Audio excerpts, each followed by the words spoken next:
Hello everyone, today we talk about the Justinian collection from a strictly juridical point of view, seeing a bit how the Corpus Juris Civilis took form, also its previous collection that eventually was abandoned, the latter was the one we know.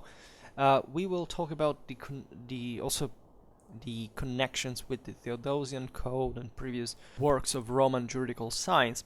Today we focus fundamentally on the structure of the history and the structure of the collection. So, very briefly, by the way, because this is a topic that we're already addressed in other manual history types of videos because of the obvious importance of how of the code and how it was enforced, what we can measure through it. We also made a video on the circulation, I think, of the Justinian Code in early medieval Italy to draw the connections between, in fact, the Justinian collection and the revival of Roman law in the 11th century Italy, and then the spread from there in the rest of the West. So I'd say that the project had been elaborated in the 5th century by the Emperor Theodosius to proceed to the drafting of unitary collections, both of leges, of laws properly, and of jura, right? It's a project, by the way, that was connected, as we know, to the sensitivity matured already in the previous century, was realized in the 6th century by Justinian, within, as we have just recalled, the context of his policy aimed at affirming the imperial monarchy as universal power, as directly derived by God, what already since in 2000 times was known as the perpetua sanctio, right? So the juridical system had to fundamentally embody the perfection of the universe and consequently also the one of the empire, right? It had to be immutable, ideally. This is not kind of a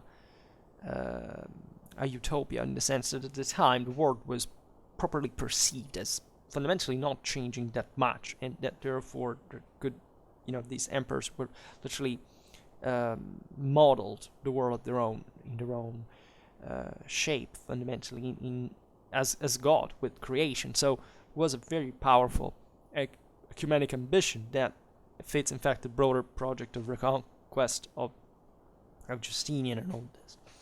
So, and this was also surely substantiated by the tradition of the glorious past of Rome and of her law.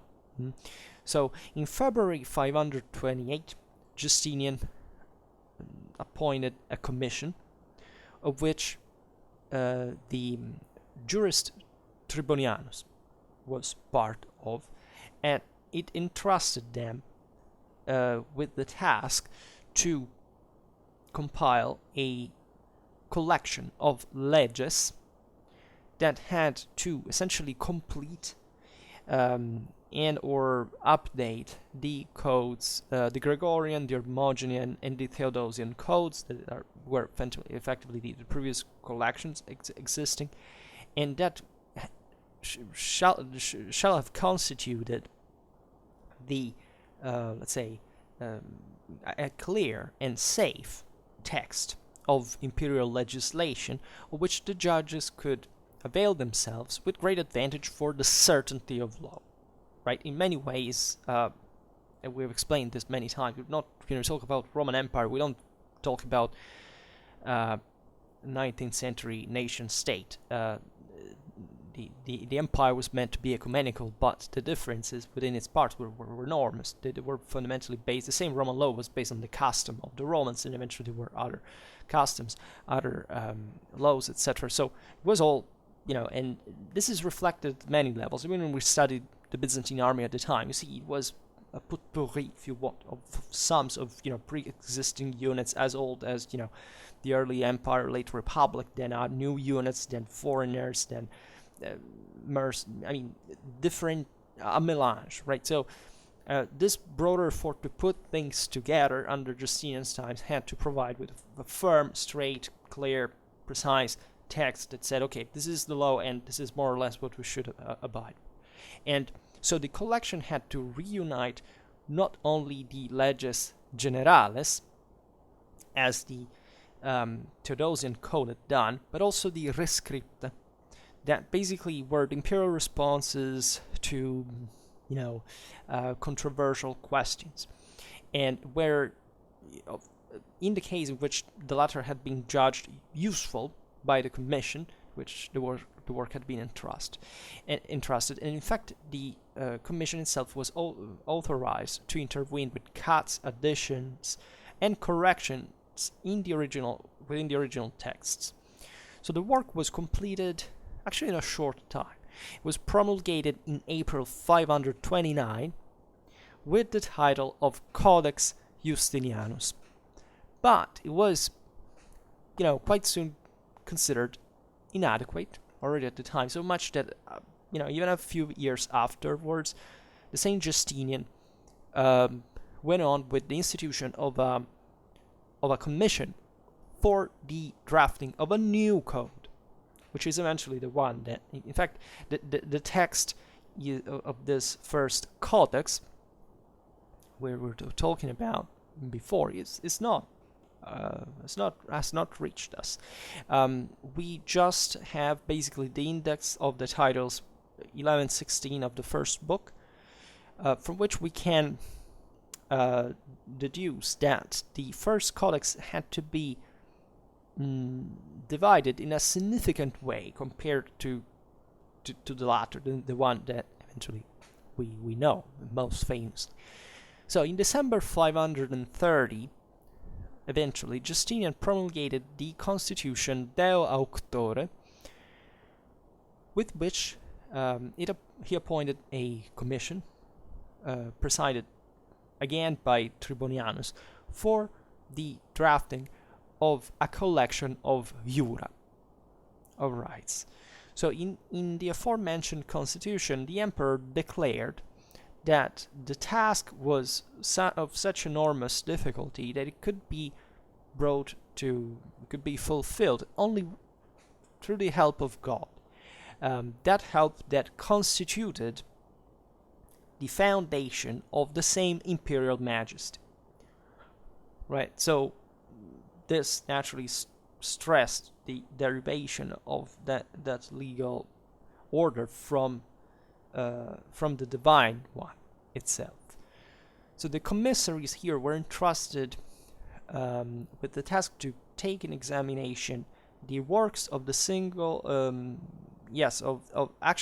only of those old jurists that were provided with ius respondendi, right? So that could fundamentally do it on behalf of the emperor. So that it's as if the imperium in here had passed, as you know, here it's complicated because we're talking about a civilian, legal, practical reality that still is founded, as in all ancient and medieval times, on a religious military principle. So who rules on earth is the emperor. So the emperor is not just he who does naturally sword in hand, first and foremost, because pacification is the single most important thing for any society, public order, but then eventually to, the faculty of legislation. So certain jurists in the previous Roman juridical tradition were provided with the ius respondendi, so the right to respond, basically on behalf of the prince, right? So that the imperium fundamentally, it was literally said ex autoritate principis, so that it's as if they had been speaking on behalf of the empire themselves. Mm-hmm.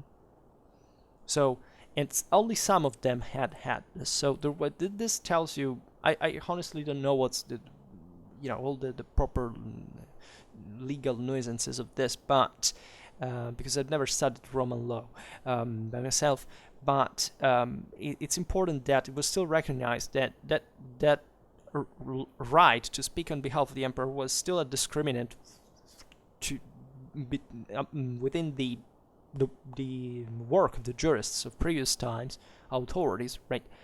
From what seems like an ideological standpoint. I'm not entirely sure of that, because actually Roman law was extremely sophisticated, so they surely integrated certain elements that were, not connected to that, but it was still very important, I presume, in Justinian's times, from a propagandistic, ideological point of view, to stress this connection, let's say, this function of medium of the emperor between God and the world.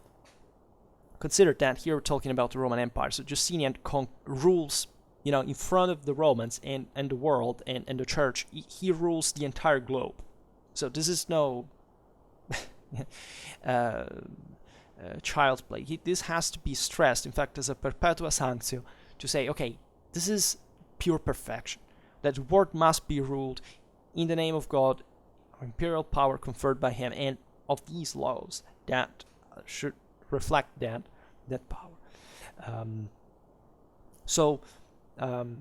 This commission was also entrusted to the task of selecting the opinions of the single jurists, to intervene in their texts, to essentially epurate them in a way to produce a work that would be devoid of gaps, of lacunae, and unitary, right? So in a way that it could substitute by itself the many works of jurisprudence. Because this was mainly the problem, right? Roman law was born like a customary law, like all others, was a sum of different customs, practices, tradition. So it was not unitary.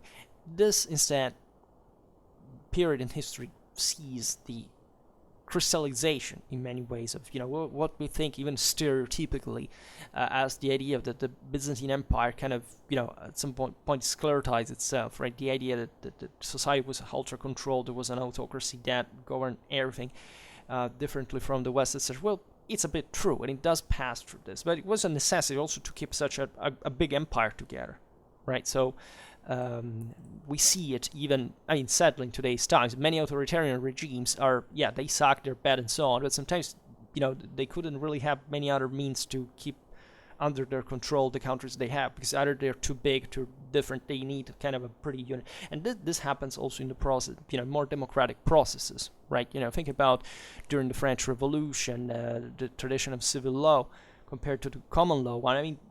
There are certain specific needs of using certain juridical systems in certain juridical situations, right? And Justinian's empire was huge and dramatic and complicated, and we'll talk more about it on some level. But it also had enough autocratic force at this point to impose this, namely uniform juridical system.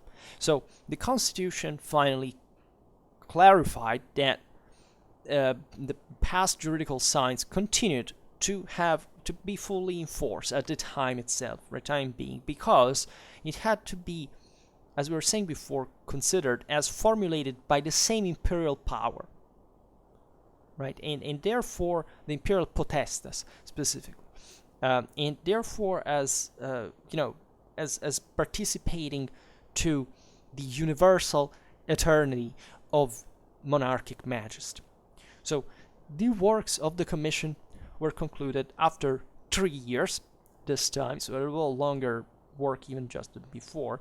And in December 533, Justinian, with the Constitution Tanta, these names are at the beginning of how they began, the text of the same constitutions, promulgated the work known as Digesta or Pandecte.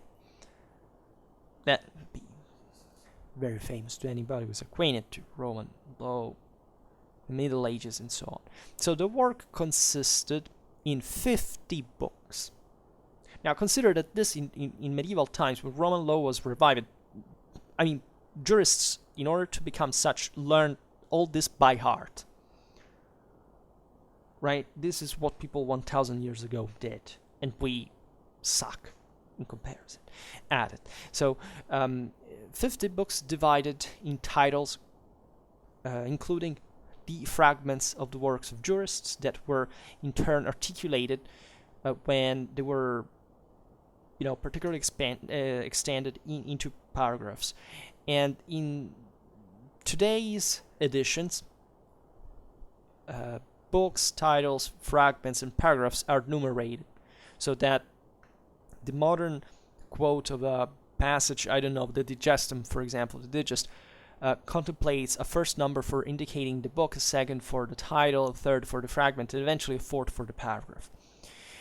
Justinian ordered the drafting of 70 copies of the Digest that were naturally to be spread around the empire for the administrators, and that were drafted with all quite likely within the same Constantinople.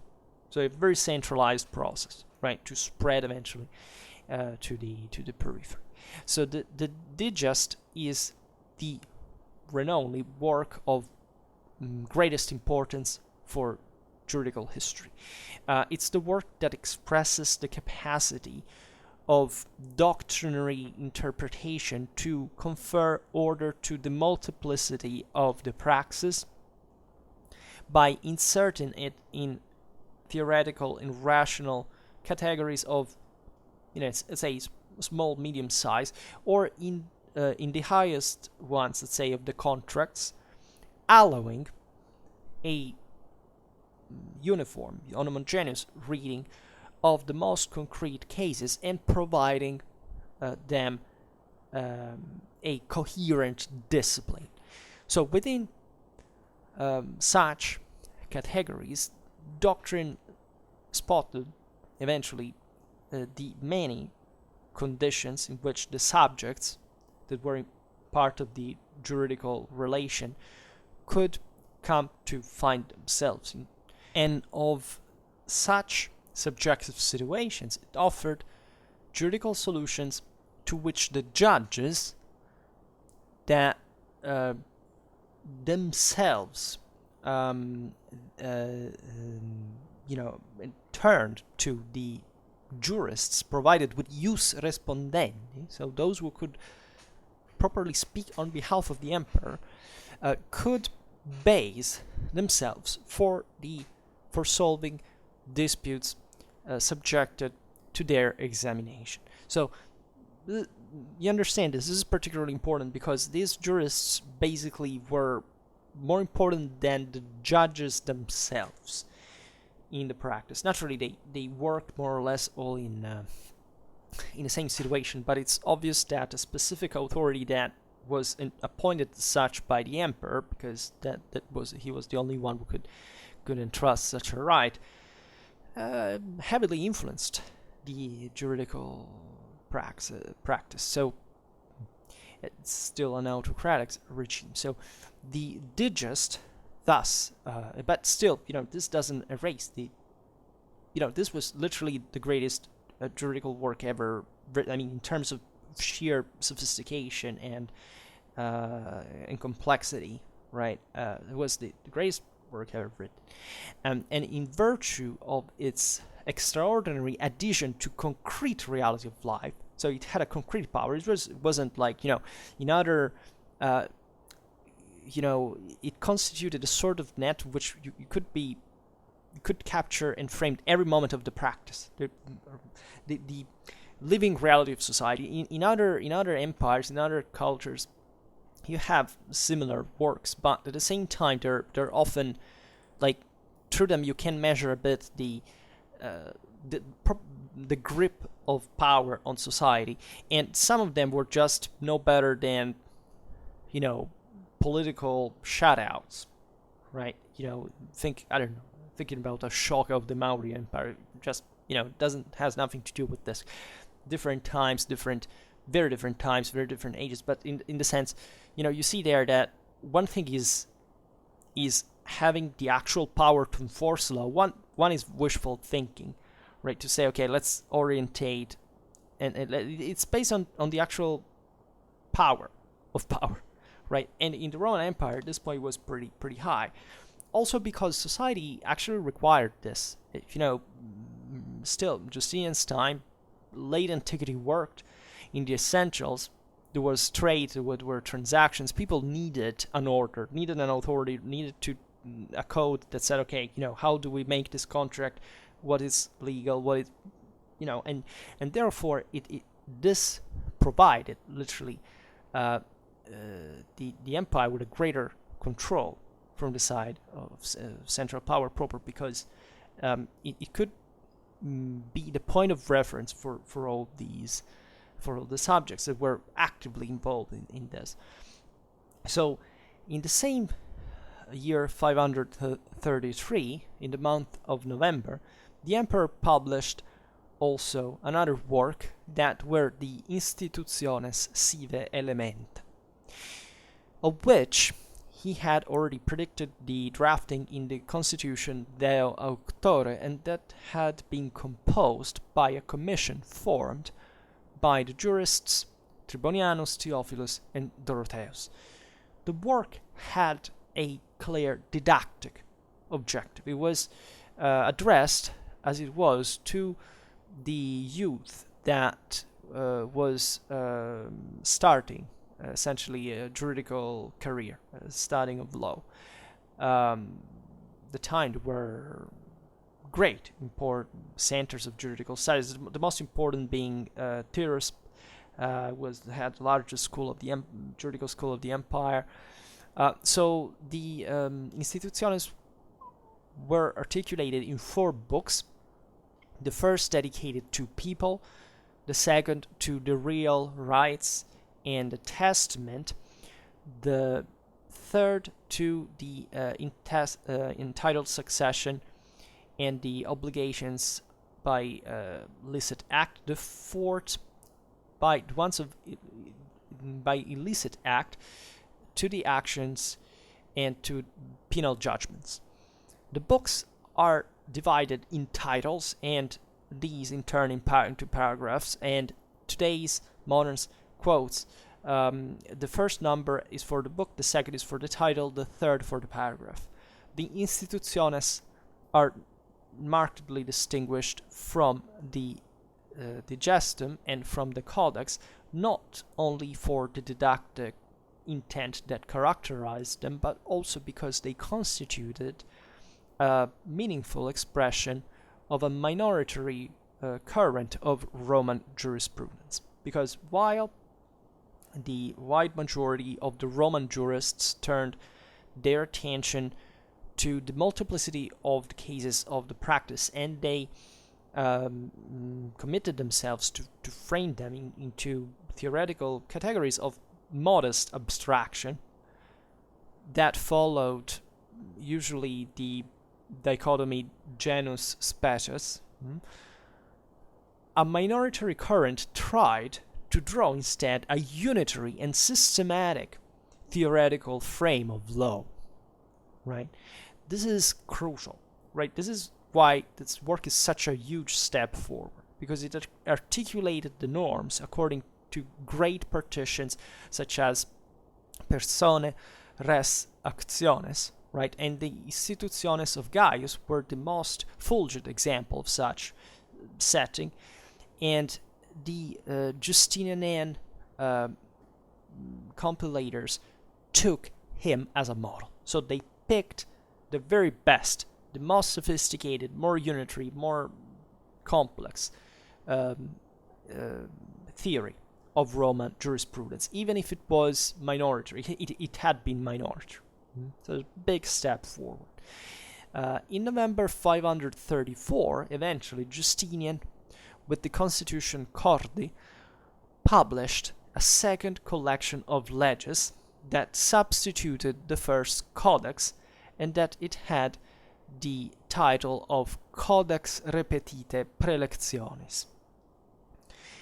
Composed by a commission still presided by Tribonianus, the work is formed by 12 books divided in titles that contain the fragments of the leges that are in turn articulated in paragraphs. The modern quote of the passages is expressed with the first number for the book, the second for the title, the third for the fragment of the lex, and the fourth for the paragraph. The most ancient constitution it dates back to Hadrian times, so the beginning of the 2nd century AD. And the new codex is based on the material collected first, right? So filling those gaps and that presented themselves into it and enriching it with the most recent Justinian's constitutions, right? So imagine, in a sense, also the philological work that this man had to do. Like, there was nothing like modern let's say, scientifical practices. They had to make this huge work of research, of collection, of studying in a work that hadn't been uniform, right? The Theodosian collections had helped, etc., but this was completely new, right? All this law was basically created as a structure by standing on its own feet in a way that had never been conceived before. Justinian had finally planned the compilation of official collection of his own laws emanated after 534, but such collection was never realized. The constitutions promulgated by Justinian from the publication of the Codex Repetite Praelectiones at his death in 565 are designated as Novelle Constitutiones, that also are a very important part of the work, and they basically reached us historically through private collections.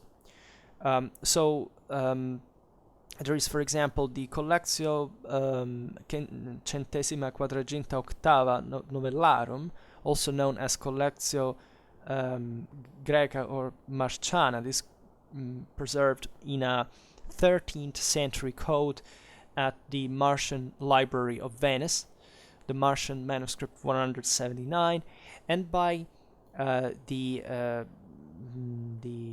80th Laurentian manuscript of the 14th century of the Laurentian Library of Florence. And this work reunites all the Greek novelle that have been reproduced integrally, and the Latin ones of which it's attached a summary in Greek. Remember that in Justinian's times, the official language of the empire was of course still Latin, right? But still, many jurists would be essentially Greek and comment in Greek. And of course, over the centuries to come, still even more. Then eventually there are the Epitome Juliani. It's a collection of 124 novelle in Latin, the composition of which is dated back to a Constantinopolitan jurist of the name of Julian, and the dating of which is subject to dramatic, historiographical debate that we'll talk elsewhere about because it's not important now. Then we have two epitome containing summaries of novelle and which were composed in the 6th century by the jurists Athanasius and Theodorus. Then there is a synopsis of 168 novelle by an unknown author. Then the Epitome of Philoxenus, that is a brief summary of novelle, then the synopsis of Symbatius, and especially the Liber Authenticorum, or Authenticum. That is a collection of 134 novelle in Latin, part in original, part in translation from Greek, and its dating also is being very subject to discussion. For some, such as Mommsen, for example, it dated to the 11th century. For others, to the 6th. For others, from the 6th to the 7th. Right. So this video actually goes in tandem with the one we were recalling at the beginning about the Justinian collections in Italy, right? Because this was basically the country in which that had the obvious connection of the later revival of Roman law through the universities, and also that had, throughout all the early Middle Ages, an important socio-economical dynamism for and Roman presence in many areas of the peninsula to make us wonder, philologically speaking, whether it's more likely for a copy of the code to have survived, because throughout all the early Middle Ages, eventually, this dimensions of the code in the western part of the empire, so the one that had been reconquered by Justinian, basically are unknown, right? So Italy is believed to have maintained, aside from more connections with Constantinople in a sense, but also, as we've seen, this proper, the Byzantine-held areas kept using the code, or at least a version that was modified and that was diluted, so that this happened also in other provinces of the empire. But the westernmost ones were definitely the ones that kind of started to be kind of a thing on their own. And that's where, if you watch that video, the medieval law playlist, you see what is the unknown, because we're pretty much certain that the code kept circulating, right? The point is, how much was it used? Like, how much, like an average, Byzantine subject, let's say, from Ravenna, would think about this up to the 8th century, right? The code was issued in the 6th, the revival of Roman law was in the 11th, so this is kind of halfway, and we have no idea clearly how it worked. So it's very fascinating, because eventually the same Italian jurists of later times, when they had already started their own their revival of Roman law, also came into to literally go to Constantinople to search for other texts in order to for example, the Authenticum that we just mentioned is called like that because they were stressing the fact that they had reconstructed it as it was philologically proper, right? Then there were other nuisances for which, up to the 15th century, the original text of Roman law was never fully recomposed, right? It was mostly about the Digestum that was the most important part. But let's say up to the 15th century, it wasn't the full humanistic philological recomposition of the work from a literary point of view. But it's yet another thing that I think we discussed when we talked about the differences between the Florentine and the Bolognese school, and eventually how the French Renaissance juridical tradition took essentially from the humanistic, the Florentine one, and all the connections there for the history of European law and so on. But that's why banally why it's important, right? Sometimes it was asked to talk about certain stuff about medieval laws, like entailing, what kind of tortures they use. Well, why don't we focus, like, I don't know, on the civilizational impact of the Corpus Juris Civilis and all the nuisances of the revival of Roman law, the impact in European in the Western juridical science, all this stuff, for tortures. Like, you can also let your fantasy, your imagination free at that point. But I don't know. I must say, when I studied history of law at university, I liked it and not liked it in the sense that I would have never specialized in it. But the things I've learned through it are remarkable, because studying law literally gives you a dimension even of what these societies were about. Today we focused on Roman law, but in general, there is so much clarity that can be done just through understanding what a society was organized legally by, that would dramatically help modern people just to have to get rid of preconceptions, bias, etc. about certain cultures rather than others. But that's what we're trying to do on Schwerpunkt, and I hope that you do follow that like a red line, a thread throughout our videos, because that's underlying the whole concept. Here we speak of a work of civilization, of something that was done step by step in every country, in every age, that added something new to something that previously was pretty much messed up. So we always add here, trying to explain, to contextualize, to give a context, what concretely, how concretely civilization does improve, which is, I think, especially what the youth today is completely disoriented about, right? It's a melange of cliche, of misconceptions, of myths, of even of psychological traumas at a certain point, because I believe that certain people really have problems to process the fact of not much the past but the present, right? Especially if you come from a reality that sucks in a way, you need to create ghosts in order to explain things, and especially if you have no clue about what history was about, you can't create some of the more monstrous ideologies. And I don't need here to remind you, our lowly dictatorial and totalitarian experiences we had in the past.